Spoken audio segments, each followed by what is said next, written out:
Google says we're streaming. I don't know if we are. It's Looks got the like green it. bar. Almost. Yeah, I think we're pretty close. This is Gardiner. Hi, everybody. We're going to answer that like 500 times because only 7 people have clicked on the link so far, and the other people are not going to watch the first part. Right. So about every 30 seconds, it's going to be like, who's that guy? My name's Gardiner. You're the Linux gamer. I'm the Linux gamer. I run a YouTube channel. There's a link down in the description. We spelled the name right now. Only the people that got here really super early would have seen that. Oh, look, So. people are filing into the chat room.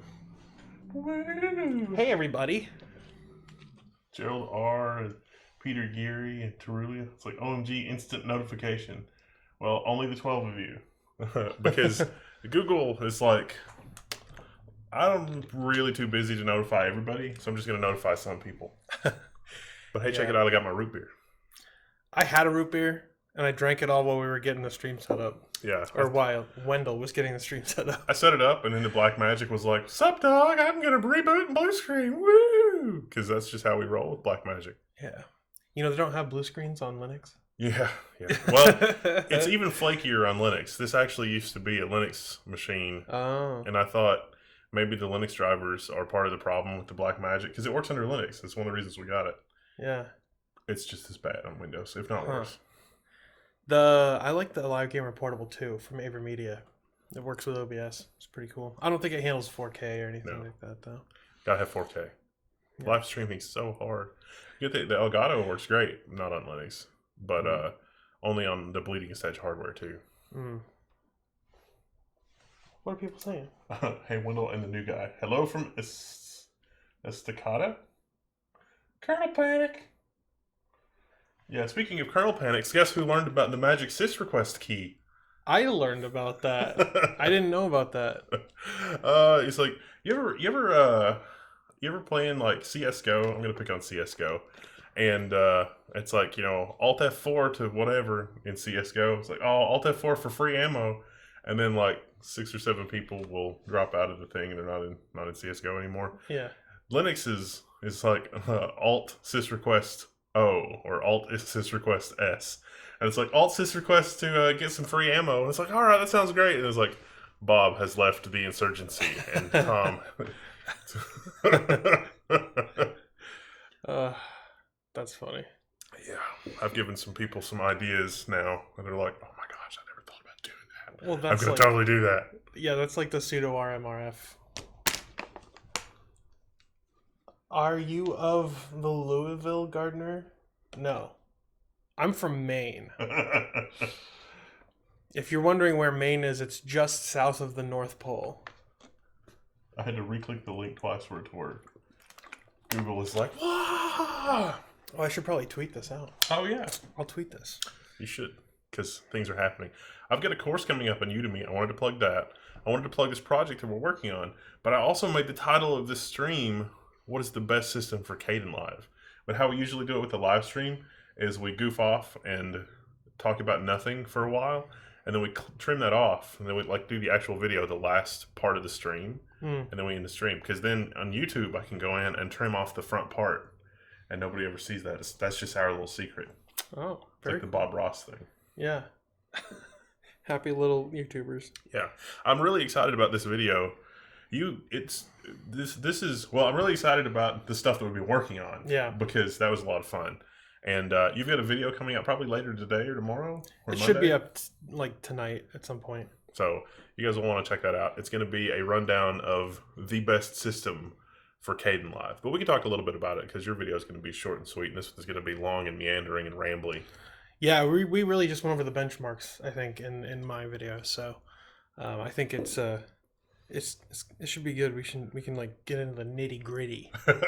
Before getting to that, this thing, what do you think about this little guy? This is the ASRock Desk Mini with the built-in GTX 1060. Yeah, so I saw your video originally about this, and I was like, dang, I want that. I just like little petite hardware, you know? It's so tiny. It's really cool. And I like it with the case on, too, like how it looks with the case on. This looks like a monster. What have you done to it? Well, so It has a GTX 1060 in it, or it had. This is not what is in it now. What is in it now is a Quadro, a laptop Quadro. It's actually a K3100. I've also got the M2000M. So a really awesome guy reached out to me after I did the Desk Mini video, and he's like, "Hey, I happen to have an M2000M. Let me send you and see if it works." Well, this M2000M did not work, but I was able to see it with LSPCI, and it looked to me like there was something wrong with the card. And so the guy that reached out, just a fan basically, was like, "Okay, well, let me send you a K3100." So he sent a K3100, and it works perfectly. The DisplayPort, mini DisplayPort, and HDMI. So this went from being a tiny gaming desktop computer to a tiny business class workstation. We ran SpecPerf benchmark on it, and it got a score of around like 15 or 17, something like that, which is the score was right in line with what you would expect for a K3100M. And so that means SolidWorks and CAD and things like that. And for a business class, CAD light workstation in a 2-liter metal box, that's pretty good. Yeah, I've done some 3D renderings at my day job for like furniture, and that would be super cool to have something like that. Being able to use high end. We could just take it to take that and a nice LCD screen to like somebody's like, "I want to redo my house," and it's like, "All right, let me just bring a monitor and a computer and plug it in and be good to go." And it's like a laptop, except there's no compromises because you get a full desktop CPU. You still get a laptop GPU. Never mind. What have I said? I'm confused. It would be cool to like take this and have like a big old monitor and put this on the monitor like a backpack or something. Like a Visa mount for it. Yeah. This is my ghetto fabulous iMac. All in one right here. What's up? Yeah. Come at me, dude. It is true that the Quadro is not faster than the GTX 1060. You can get this with the 1070 or 1080 as well. Just power requirements and other things like that. So, but the 1060, the MXM 1060 performs about like a desktop 1060. But for business applications, you have to have the Quadro. It's not going to run right on they deliberately gimp the 1060. So business apps don't run right. Is there any way to hack it so the 1060 will do? NVIDIA has gotten wise to that because I used to do that. 8800 GTXs, the particular job that I was doing, didn't really require a lot of VRAM, and those had like 768 meg. So an 8800 GTX flashed to a Quadro worked great. You could do that all day long. The last great GPU that worked really well was the GTX 690. You could physically modify the card in a trivial way, and it was a dual GPU card, and so you could have one as a GTX and one as a Quadro. And that was pretty great because you could game with it, or you could do professional stuff because you got two different GPUs. Yeah, that's on one awesome. card. So it was also an ideal pass-through card. I've got to get my hands on one on the used market, but I never have. It's like, do you guys watch the Big Daddy Linux Saturday night live streams? I do not. It is a lot of fun. We'd love to have you guys drop in. That might be kind of fun. I guess just message me or hit me up or whatever. Can that be passively cooled? It could, but you need some bigger heat sinks. Yeah. Probably don't want to run the i7. That's the i7 7-core in there, not the K part, because that's 95 watts and that's too much. But the 8700K, and we got it overclocked to 4.3 gigahertz on all cores, even though it's not a K, because ASRock is awesome, and that works fine. In today's adventure with mini computers, 16 gigabytes of RAM, 3 M.2 slots. Yeah, that thing is a beast. Technically, it's got 4 M.2 slots if you count the Wi-Fi. Wow. Yeah, I mean, it's just like bloop, bloop, bloop. M.2 for days. How much did that cost originally? $800. It was $800 on Newegg. Wow. And you can get the... Newegg had a special. And it was like, you can get the non-K i5 with this. And it was like... It was like $830 something shipped. So you basically got a free i5, which I thought was a pretty good deal. Wow. But I think now it's back to the bare bones special where it's just $899 and you get to supply your own CPU. But it comes with a 1060 and the 1070, 1080 version is a little bit more expensive. Yeah. So yeah. Oh, speaking of that, life pro tip: if you don't want to pay full price for a graphics card, you could get a Thunderbolt enclosure that comes with a graphics card, and that actually costs less than the graphics card. We might be doing that for your machine. Yeah, that sounds like a plan. You know, we don't know. We haven't really figured out the graphics card in the perfect Kdenlive machine. Yeah, I think that's the next thing we got to tackle because we've whittled it down to two. I think two processors, two motherboards. Yeah. Yeah, And, I think so. And really, the rest kind of falls into place once you know that. And so, my thought is, I want to try like the Vega 56. That's the one you were recommending? I want to try that out, and then also like the Titan, 1070 or the GTX 1070. Yeah. So if only you could get those at retail. Yeah. Yeah. Bitcoin ruined the world, man. Yeah. you got what right now, 970? Yeah, I have a 970. It's the 4 gig edition, I think. Yeah, so that's not. You need at least a 1070 or a 1070 Ti if you could get a good deal. Yeah. Oh, why can't you buy graphics cards? Why? It's terrifying. It's terrifying. You would think that, if there's demand, there'd be supply. Yeah. We were all geared up to play Civ yesterday, and it turns out that you can't play Civ cross-platform. That was frustrating. We can play Civ together, but nobody else in the office could. Yeah. Or you can play Civ on Windows under Linux. You can join the dark side.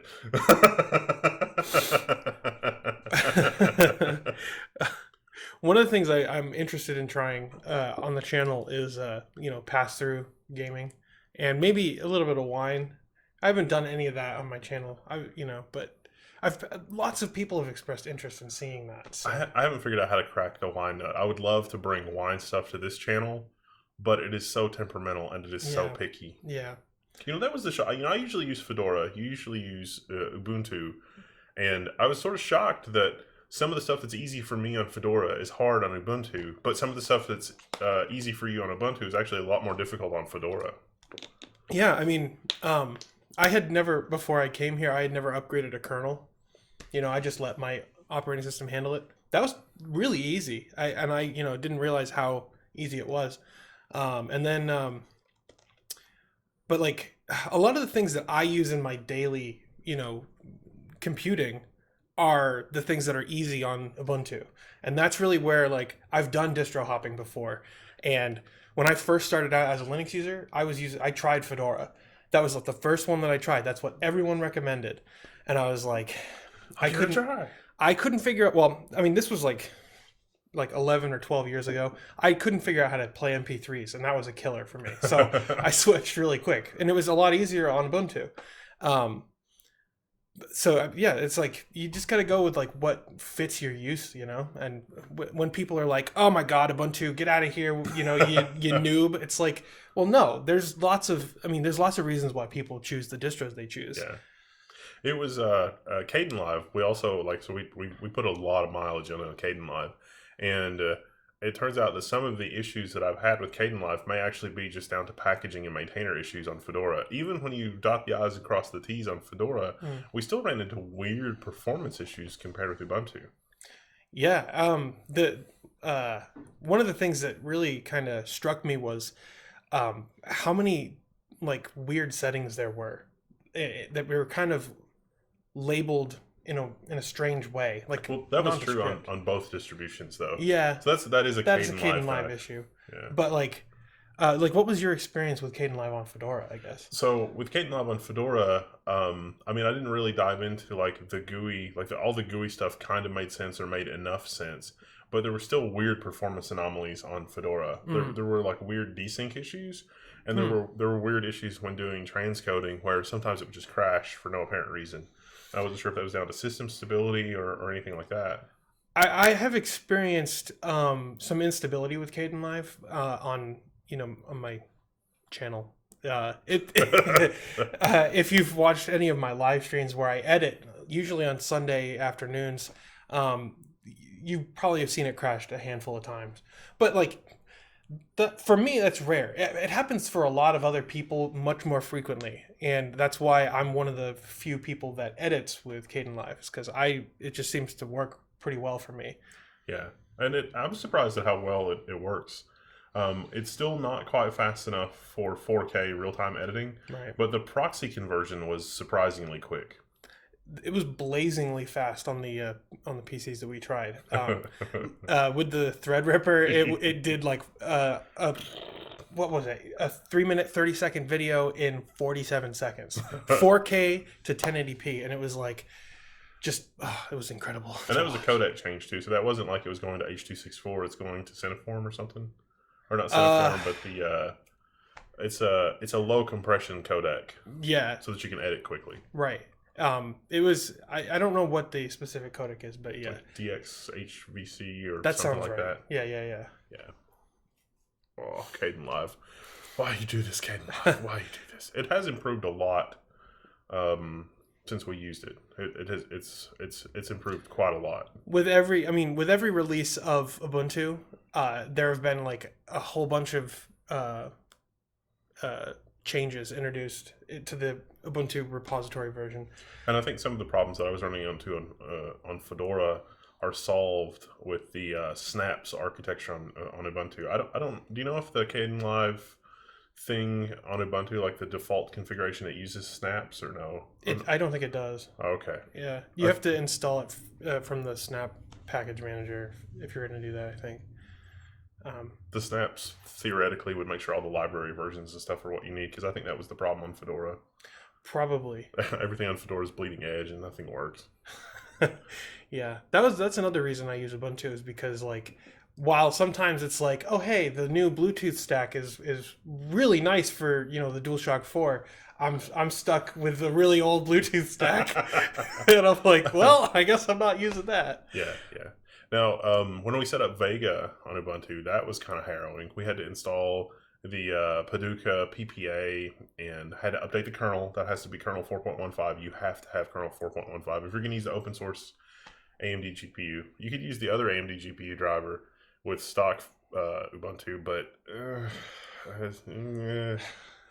and that was not perfectly stable out of the box. It may still not be perfectly stable. We left it running a benchmark, so we're going to see. May get to publish those benchmarks later, but it was surprising. Yeah. I remember you were telling me about how the Civilization 6 doesn't cull the polygons right. And then you were like, well, it doesn't look like it's working properly still. And I look up over the desk and there's just the whole terrain is just shaking around like an earthquake. It was cool. Yeah. But I mean, that's the trade-off. I mean, I like open source software because of the ethics of it, and not so much the usability. Well, that's the frustrating part, is that the NVIDIA 1080 Ti with the proprietary drivers, when I was testing it before, it was a little bit slower than Vega 64, than the air-cooled Vega 64. We get the Sapphire Vega 64 now, which runs like a liquid edition Vega 64. So it's like, yeah, let's get LLVM and Mesa. Let's put this together and try it. And it's like, oh, it's regressed. So I haven't messed with all the different versions of things. I haven't also, we might try kernel 4.16 RC with like the Git version of Mesa or something. Does anybody have a guide for that? Like, what's the current state of that? Because unless you're like following the mailing lists for all that, you can get out of the loop really quickly. And the last time I was super in the loop on that was like a month ago, and I've lost track of what the state of the art there is. So if anybody has a link to that, let me know. Yeah. Well, that's one of the things that I like about Ubuntu, is that there's always like, guides available. Somebody's asking the question somewhere. Yeah, exactly. Someone's already asked the question. I mean, Ubuntu is like, in terms of Linux, it's ubiquitous. And so everybody, even if you're not a Linux user, you kind of know how about Ubuntu. Liquid Media Games is here. How's it going? Hey. How is everybody? Does anybody have any questions for us before we dive into like the what's the best system for Kdenlive, which is our thesis? It is the topic of this video. Kind of. I mean, it's a live stream, so I mean, what are you gonna get?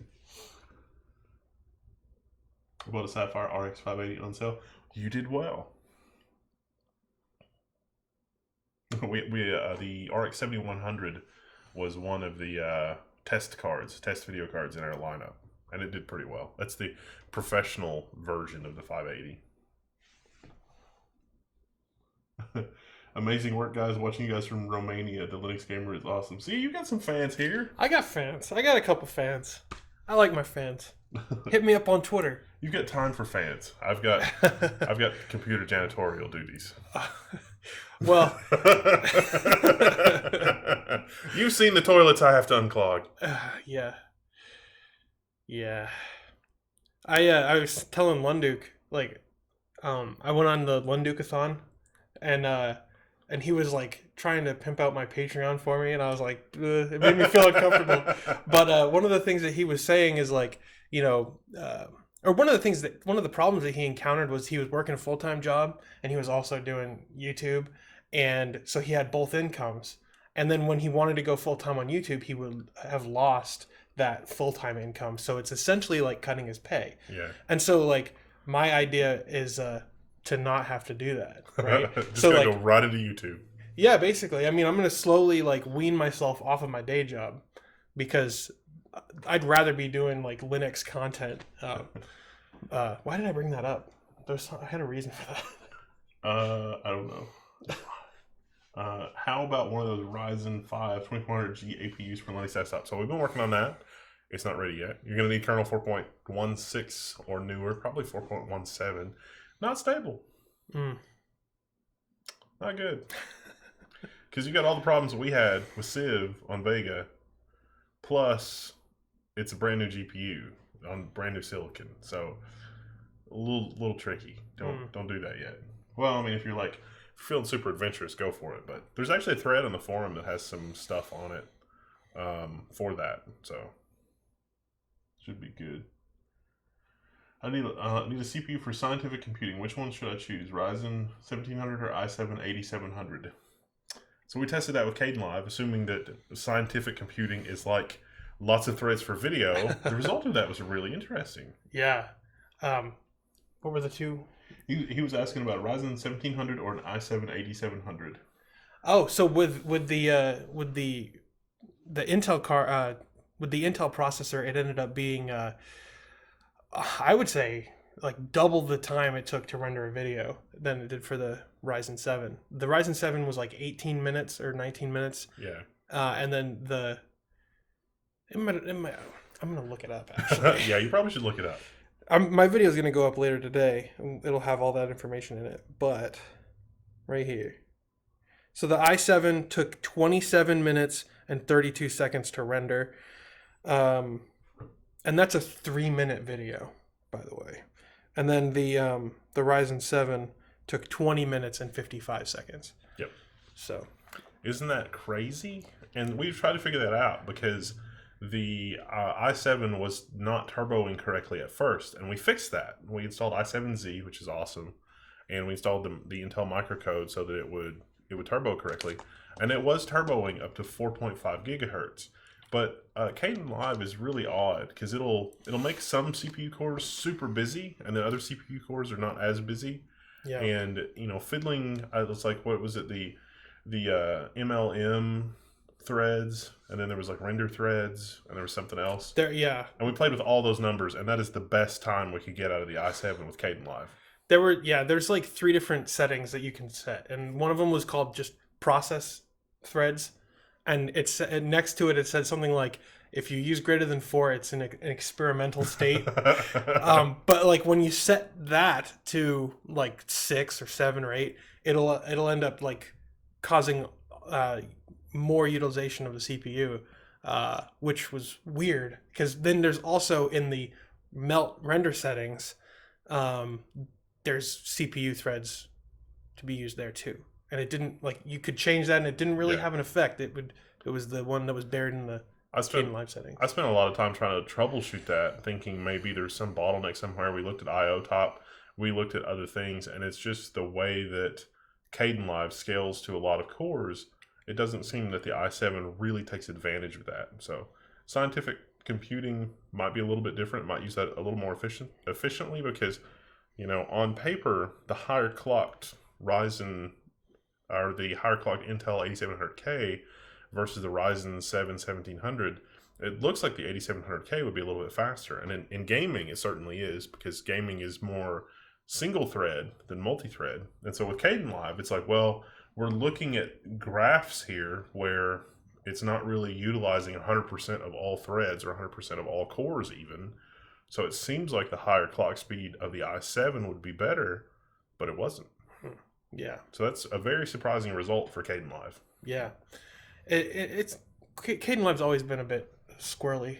I wonder if it's down to memory bandwidth or something like that. I mean, you think the memory bandwidth is the same, or memory latency, or just differences in the platform? I don't know. Yeah.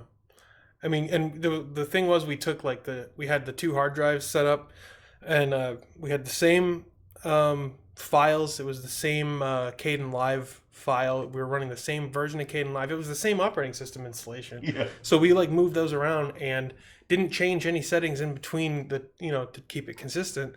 And then once we got these weird results, we started tweaking it and like rerunning tests, and it was just crazy. Like we couldn't believe the results. We got a question. What is our desktop environment preference? GNOME. GNOME. But Kdenlive, KDE. Yeah. I mean, I love GNOME because, everything is just beautiful. And that's real. Like, I'm all about aesthetics, like aesthetics first, man. But, yeah, I haven't really tried KDE in a couple of years, so I might give that a shot. That might be fun to live in KDE for a little while. No, maybe it'll probably be fun. I don't know. It's in working on Looking Glass. KDE, the KDE environment does some weird stuff. GNOME and KDE both do some weird stuff. Sometimes GNOME will delay by an extra frame or two, but a lot of the window decoration and like window management stuff with Looking Glass behaves really weirdly for whatever reason. Interesting. Not really sure what's going on with that, but. All right, things are kind of dying down in the chat. I guess we can dive into what is the best system for Kdenlive. So chat. Do you guys have any other questions? I'll give you 30 seconds. All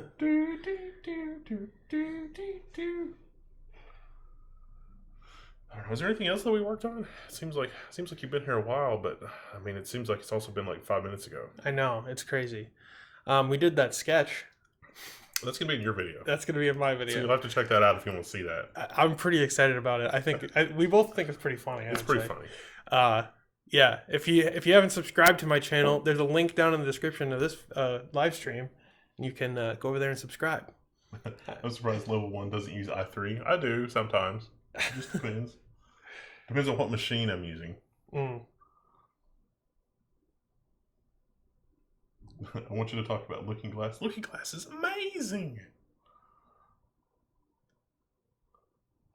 Best Linux distribution is Mac OS. Mac OS, the problem with it is that it's getting really dangerously out of date. Have you looked at the version of Bash that comes with Mac OS? Like, seriously, go check that. And then come back and be like, I don't even know how this even works. This version of Bash is from like a decade ago. Wow.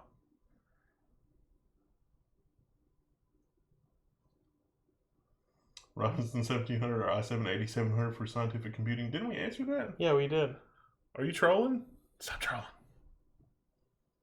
Best Star Trek captain. That's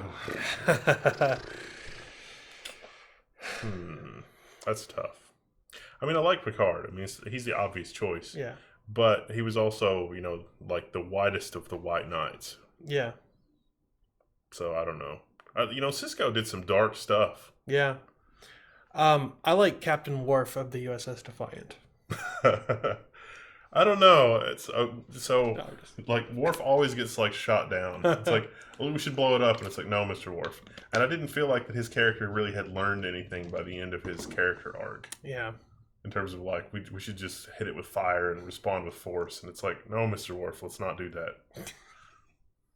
Yeah, but I mean, he was, after he was under Picard's command, he went over to Cisco's command. So I mean, well, but remember, he was put on trial though. Like they had that ship full of fake passengers. Yeah. And it was like they decloaked and he fired without checking the ship because that's because the Klingons knew they could provoke him. Yeah, that's true.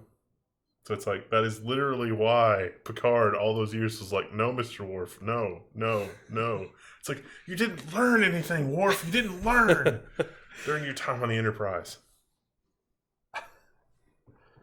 The chat's like, this is a level of Star Trek nerdery that we were unprepared for with our trolling question. Yeah. Why do people pronounce GNOME and GNOME and not GNOME? Sounds so clumsy. Because you know that GNU's not Unix.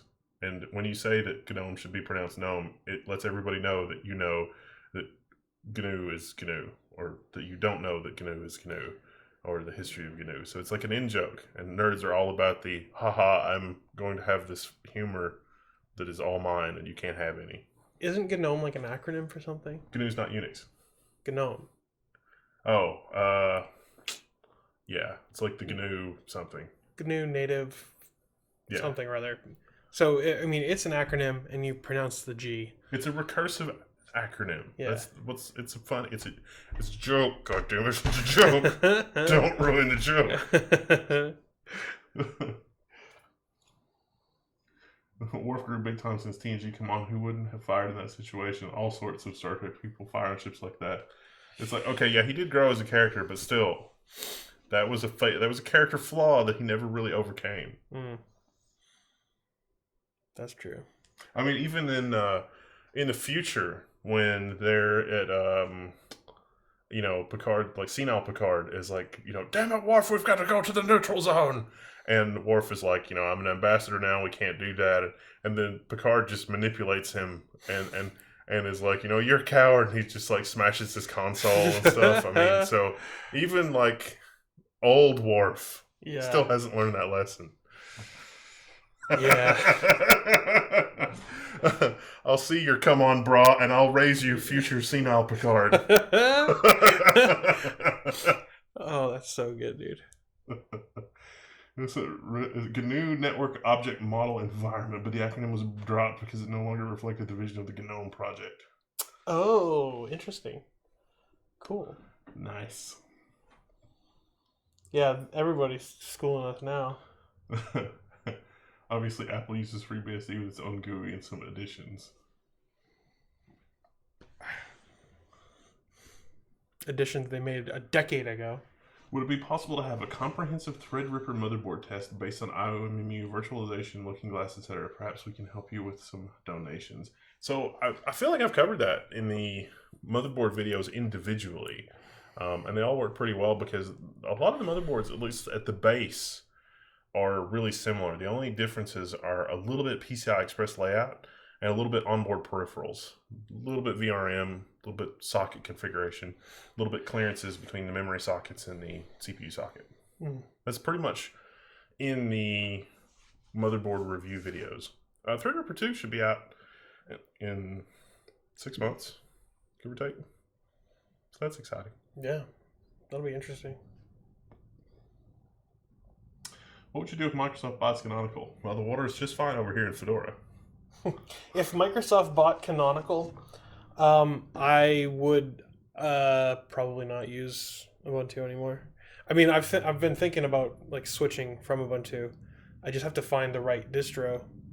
I've heard people say that Manjaro is like the way to go, but I'm gonna have to try it and see if it works for what I do. I tried Arch for the original Desk Mini that doesn't have the GPU. Yeah. And I still have that, and I like Arch more than I would like to admit because it does so much cool stuff, and generally everything works. Yeah. The bad thing is that I don't think that there are enough people that know what they're doing that are really vetting packages that go into the AUR and that kind of thing. I suspect that there are more malicious packages there than people really realize just doing my own scans. Interesting. Yeah. Ever played around with cubes? Opinions? Yes, we got several videos on cubes. I want to tackle that question. Farscape or Lex? Farscape. I don't know if you've ever seen Farscape. Yes. Sebation, is that right? Yeah. That's the right series? Okay, yeah. I've accessed that index. It is okay. It's okay? It's okay. Oh, dude. Lex is slightly worse than okay. Yeah. Yeah. Well, I think Farscape is one of the greatest science fiction series ever made. Just because it's like every episode relies on the characters being confused. Yeah, that's true. That is definitely true. I'm just going to stumble through the universe in a constant state of confusion. But isn't that everyone? It's the science fiction equivalent of a 1960s hippie van traveling across the U.S. with a bunch of stoners. I mean, let's be honest. Okay, I see that. Fair point. It's like the Adventures of Scooby-Doo without the mystery solving and a lot more drugs. Yeah. Oh my God. Everyone gets high in that show. Yeah. And Crichton just gets stoned out of his mind a couple times. I do like the idea of an organic spaceship, though. Yeah. But that's, I mean, They had that in Next Gen. yeah, With the Tin Man. a lot of the series that had the organic spaceship definitely. I mean, that would, really, if you've got a Type 1 civilization, that's probably the kind of spaceships they're going to have. Because carbon, hydrogen, oxygen, computerized nanobots is more work than just living thing. Yeah. I thought it would be cool to like build a Dyson sphere, but instead of like constructing it, like Grow it. That makes way more sense to me. Yeah. You could like genetically modify organisms to like dismantle the Everything inside the Dyson sphere. yeah. I would think that would be pretty cool. That makes a lot of sense. And then it would have like this what would you call it? What do they call it when it's exponential? It would have exponential growth because the more you have. Yeah, the more they would be able to. It's just a matter of raw materials. Yeah. More than energy, because energy wouldn't be a problem. Right. What if you created living replicators? That's from Stargate, isn't it? Oh, I don't know. I haven't watched Stargate. Stargate there's a whole planet, like they go in orbit around a planet and they beam down or they land or whatever. And literally the surface of the planet, the entire planet is nanobots. Oh. And the nanobots like wake up enough and they're like, yeah, we're in a dormant state because we would like to all survive, but there's no energy left here. So we're just a big old planet of nanobots. Help us. And it's like, okay, I guess. That's interesting. Yeah. Now everyone's talking about science fiction. Farscape or Red Dwarf. Red Dwarf was underrated. I never watched Red Dwarf. I haven't watched it in since it was originally on the air, but I thought it was pretty good.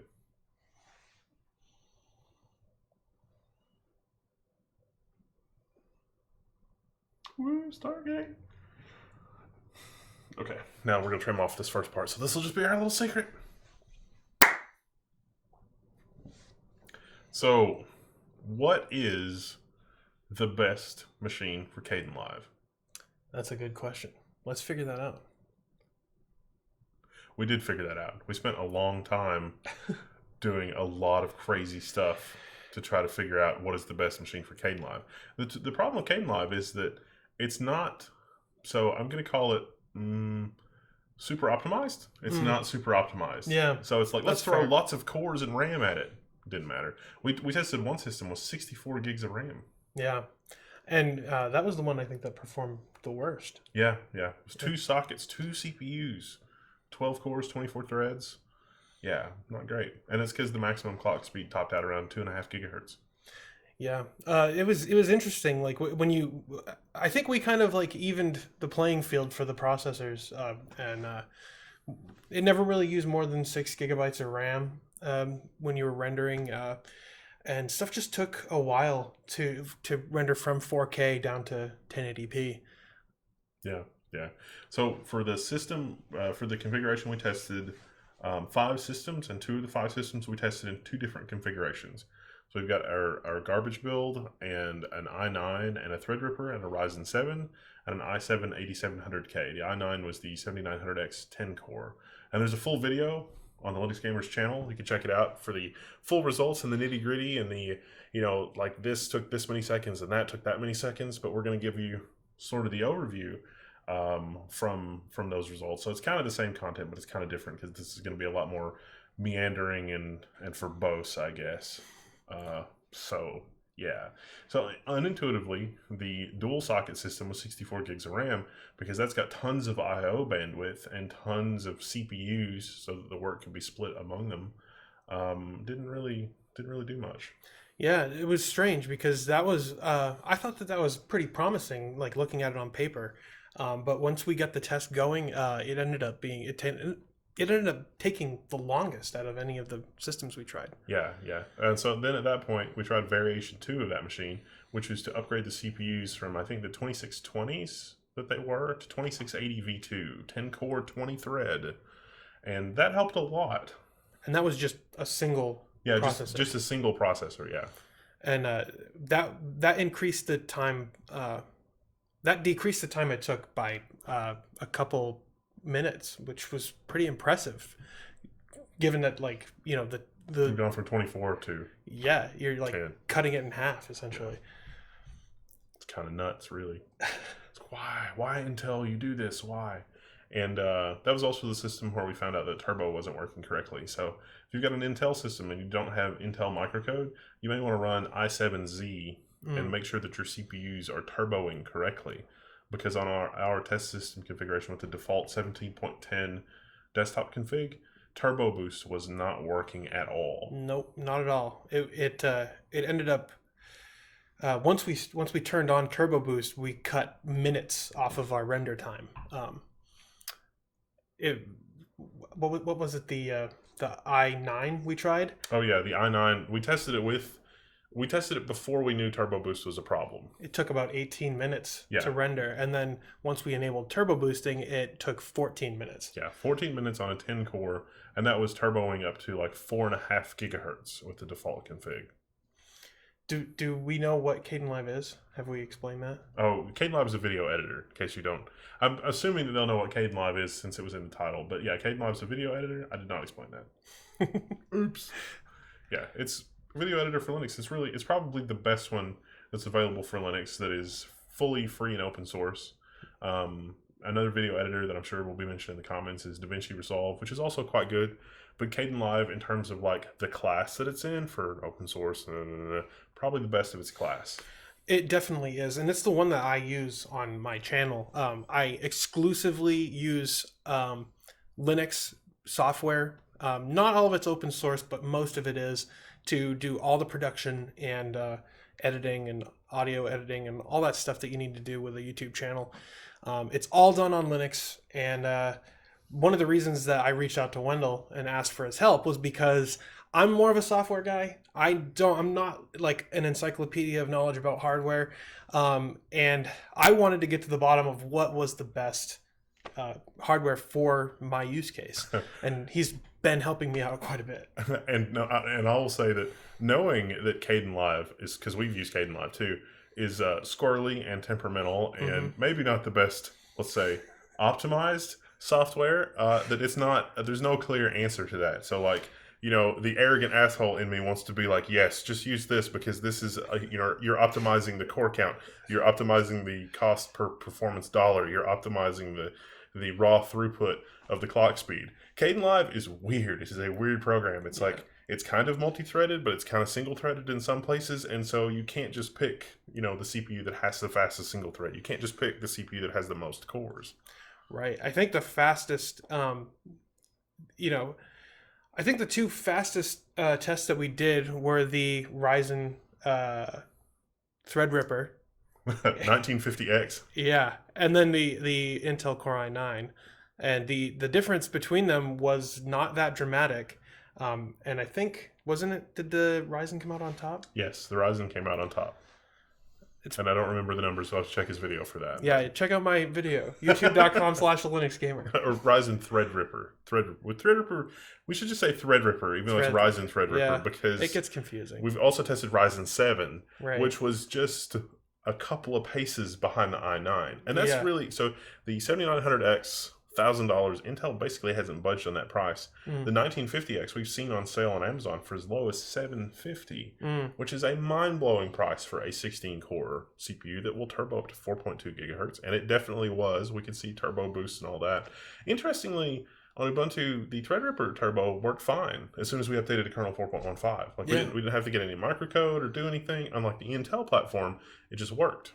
Yeah, and that's like one of the things that I like about Ubuntu. There's a lot of things that I rely on or will rely on with this new setup that I'm trying to suss out here. It's just going to work with Ubuntu, and that's really one of the things that I like the most about it. Now for the Ryzen 7 system, we tested a Ryzen 7 1700X, totally stock, in a case that had a 350 watt power supply with 16 gigabytes of error correcting memory, and that was on the Gigabyte Gaming 5. And I don't remember what the numbers were on that, but it was not very far behind Threadripper.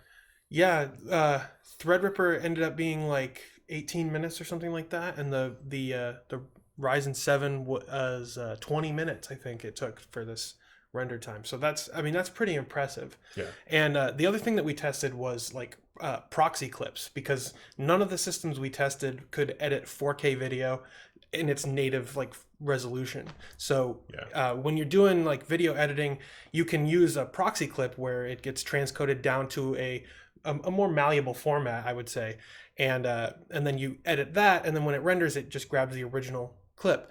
So we tested the render times for that, and it was dramatic how like I just lost my train of thought.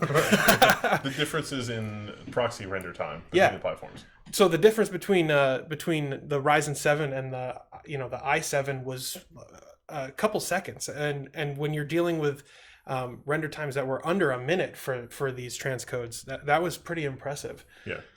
So not really a lot of difference in the transcoding job between the platforms, which stacks up to, artificial benchmarks where it's like, hey, even though you've got 6 cores on the 8700K and 8 cores with the Ryzen 7, that higher clock speed, and that for the transcoding part of it, that was pretty much kind of sort of true. Yeah, it was consistent with what I would expect with just straight up transcoding. But then, like, when you have multiple clips in a non-linear timeline, and you have you're doing transformations on frames and you're doing color correction, that's where Kdenlive kind of became varied in its performance.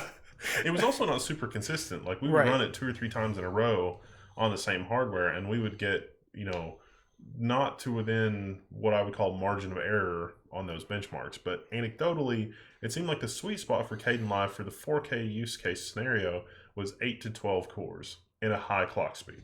Right. I mean, if you went above 12 cores, you were getting diminishing returns for sure. We tested one, I think it was the i9. We tested with like 16 cores, and then with 16 threads, and then with 20 threads, and it didn't make much of a difference. I think that was like 2 seconds. Yeah, it was about 2 seconds. Yeah. And then we also tested, just for giggles, we tested the rendering to the SSD versus the I/O drive. Oh yeah. And that was only about a second difference, which was pretty interesting. Yeah. So the bottleneck did not seem to be, like, looking at system stats and IO stat and IO top and all of that. I really don't know where the bottleneck was from 2-3 hours of looking at it, because running the debugger and looking at that, it's like, okay, is this a memory bandwidth problem? Doesn't seem like it. CPU problem? Doesn't seem like it. IO problem? Doesn't seem like it. Just everything working in concert. Latencies maybe adding up. Maybe just Kdenlive is not super optimized. It remains to be seen. Might be worth a follow-up video to investigate that. But yeah, the Ryzen 7 and Threadripper are our picks for the best systems for Kdenlive. And you're going to have to do proxies no matter what, so just prepare and deal with that. Yeah, I might end up using proxies even at rendering at 1080, or using 1080 footage, because it's buttery smooth, which it isn't with my native 1080 feeds. Yeah, what are you coming from, and what's the experience like on that? So I have a Core i5. I don't remember what the processor name is or whatever, but I think we figured out it was a Sandy Bridge, like the i5 Sandy Bridge. Yeah, it was I think it's a Sandy Bridge, and the thing about it is, like, I have 8 gigabytes of RAM, and when it's, and I'm not using solid state, so I'm using like spinning Rust, as you say, and that there's a lot of latency between like starting and stopping, playback. And if you want to see what that looks like, I mean, you can go watch my Twitch channel where I stream live, where I live stream my video editing. And you can tell it's like there's definitely some latency, there's some performance issues, and it gets kind of frustrating. Well, there you have it. I mean, It's not entirely shocking that there would be that much of a performance difference. I mean, for us, for some of like the gaming testing that we've done, because a lot of games and things like that are optimized for 4 cores, there's not really a lot. I mean, there's a little difference, but there's not really a lot of difference even going from, a Sandy Bridge i5 to a modern system, even like an i9, because mostly the games are bottlenecked by the GPU anyway. But for productivity, especially video editing and things like that, there have been dramatic advances the last 5 years, and especially on these high core count platforms. Yeah. So it's a really Kdenlive is an odd duck as far as performance, and that's, I'm glad that we did this work because it confirmed my gut feeling that Kdenlive is an odd duck, and you can't just say, oh, that program fits in the I need a high core count, or that program fits in I need a high clock speed, or that program needs both, or whatever. Pigeonhole that you normally would see people putting programs into. You actually have to test your workload and see how the whole chain works from end to end. Sometimes the situation calls for that. Yeah. I mean, when I reached out to you and I was like, "Hey, what should I do?" You're basically the first thing you said was, "You need to come here and help me test this," because it really is like a strange program, and it's one that I adore. But you had to really put the work in to figure out what hardware you need for it. Yeah, yeah, it is surprising, and it's actually more difficult to get into a situation where the higher clock speed i7 is slower than the lower clock speed higher core count Ryzen 7. That is unusual. That is an unusual situation. But in this case, I think that even just the system, like subjectively, the system responsiveness and everything like that was also better on those two platforms. I think. I mean, Yeah. that was sort of what we were both anecdotally sort of feeling as we try to use the system while it renders video. Does that poor little 8700K when it was doing rendering? It was like the mouse cursor was like 2 FPS. That might be the scheduler, but I mean, come on, Yeah. you don't want the system to be quite that busy. Right. Well, there you have it. Team Red for Kdenlive, and memory didn't make that much of a difference either, or graphics card, because we also tried the WX7100. Yeah. Because it's like, hey, let's try the WX7100 for Kdenlive. Kdenlive doesn't care. Yeah, we didn't enable like GPU support for playback, which was something that we probably should do if we're going to test graphics cards next.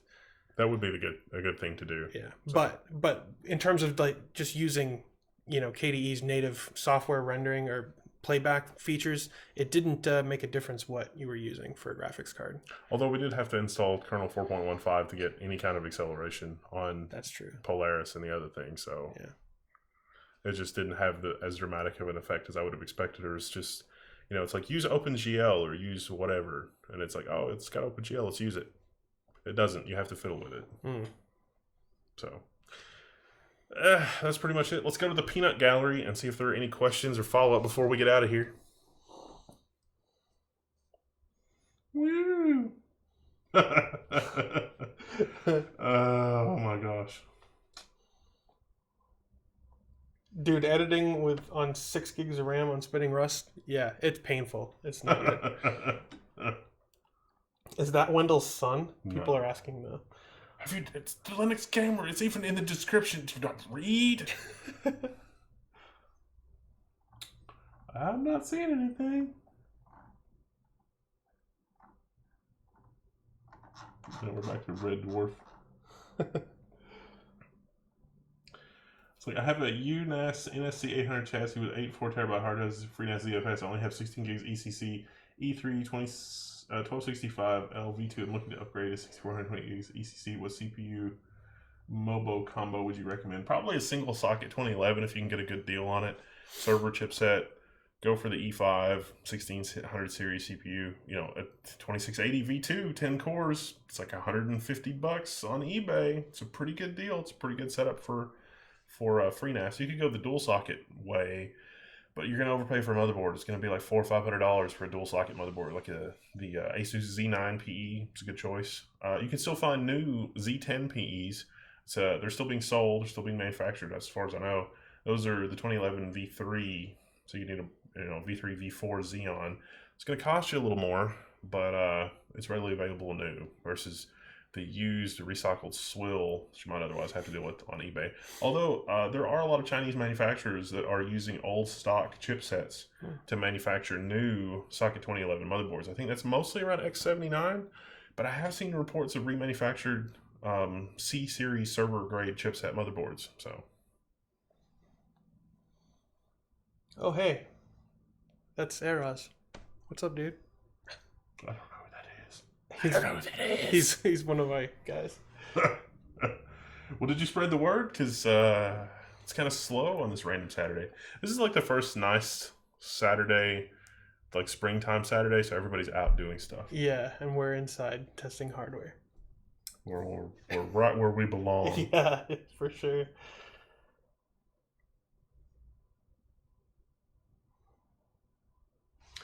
I will have a 12-bay server scene. What RAID Z should I use? 3 times 4, 12 bays, RAID Z3. Probably RAID Z3 or 2 groups of RAID Z2 would probably be what I recommend. 4 terabytes though is not going to take that long to resilver, so depends on your performance situation is going to be better with the 2 pools of RAID Z2. You could do 2 pools of RAID Z1. That'd be an option. So you'd have 10 drives of storage, 2 for redundancy. 1 drive of redundancy in each pool. 4 terabytes is right on the border though, just in terms of resilvering time.